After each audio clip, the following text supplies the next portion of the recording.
Okay, it's 95 days to the 2018 FIFA World Cup in Russia. We'll continue our countdown.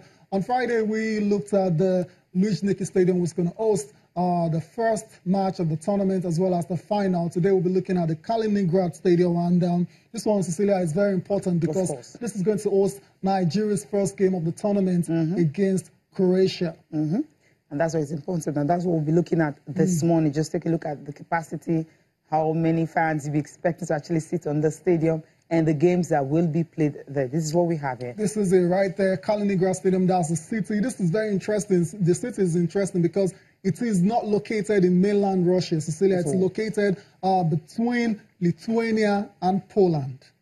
Interesting stuff. Right. Yeah. Also, the capacity is 35,212, so it's not the biggest stadium out there. And look at the cost, Cecilia, $300 million.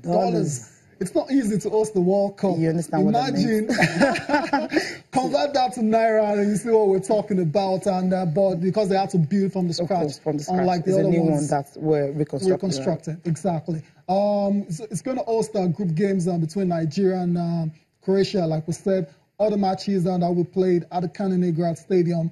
You also have Serbia versus Switzerland, Spain, Morocco, as well as England and Belgium. Just the group stage, and that's all. That's all for it. That's all for the stadium. And afterwards, the Kaliningrad Stadium will be reduced. I mean, the capacity will be reduced to 25,000, and it will become the home city to the local side. So there's already a legacy in place there. That's what the World Cup is all about. That's what it's about. And that's why when you go to South Africa, you see all the big stadiums, even because of the World Cup hosted in 2010. Right.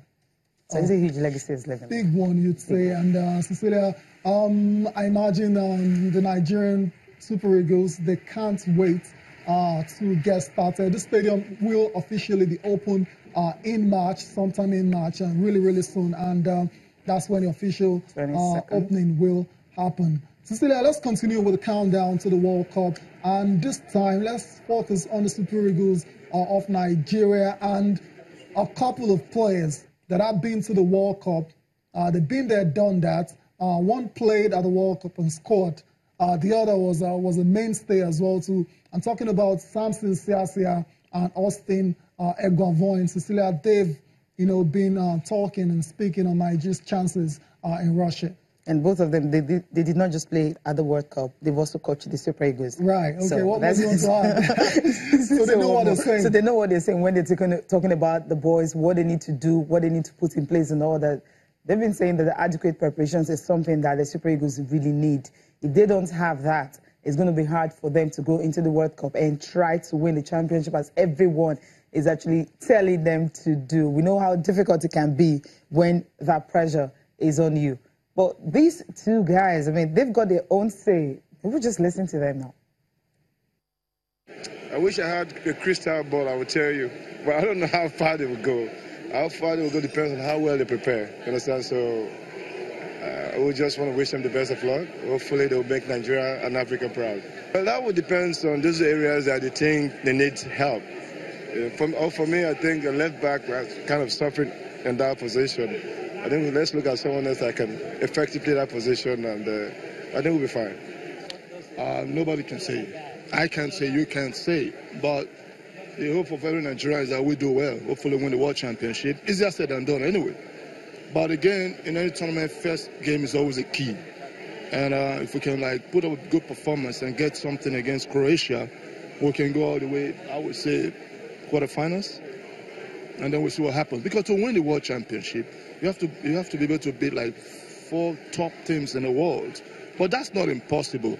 But first game matters, And when we beat Zambia in the first game and the qualifiers, that puts us where we are. So if we're able to come up with a good result against Croatia, come back and ask me again after that game. I'll tell you how far we can go.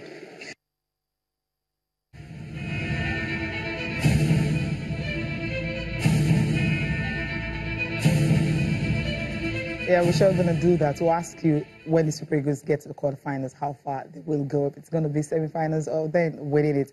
But I just love what these two guys are saying about the Super Eagles and all that.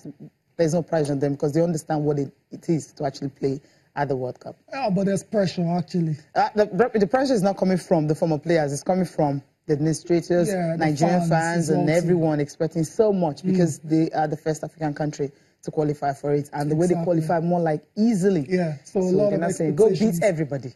Very high, Germany. very high expectations, especially after beating Argentina as well too. But we all know that's just a friendly, and it's not going to be easy. You have to bring your A game like every other country, and a bit of luck. You never know where you're going to get. So that's it for the Super Eagles of Nigeria. We're still on the Super Eagles of Nigeria, and still talking about players that have been there and done that, players that went to that USA 94 World Cup, Nigeria's first ever appearance, Nigeria's debut, the golden generation. The goalkeeper #1 then was Pt.1, and there was also Daniel the Bull Amokachi. And those two guys, Cecilia, they've been talking as well too.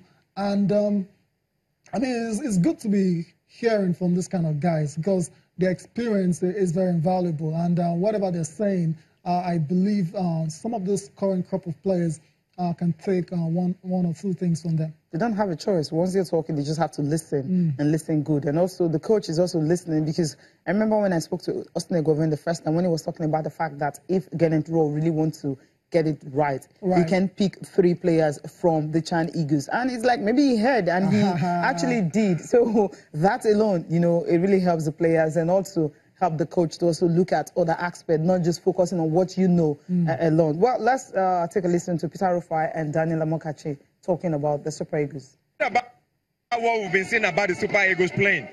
For the World Cup, there is a format needed. And I think Gunnar Troll and his technical department are set to commence with all the rudiment preparation to the World Cup. We just hope that we get players that we pray for injury-free. And, you know, players will be focused and, you know, go and do their bit. You know, monetary is always one angle that we always struggle, African countries. And I'm happy that, you know, the Football Federation has sorted that one all out. So now it's just to focus and go and play football. Do we have the quality? Yes. You know, it's left for us to go in a game, one game at a time, and we'll see how far we go. One game at a time. I'm loving all of them.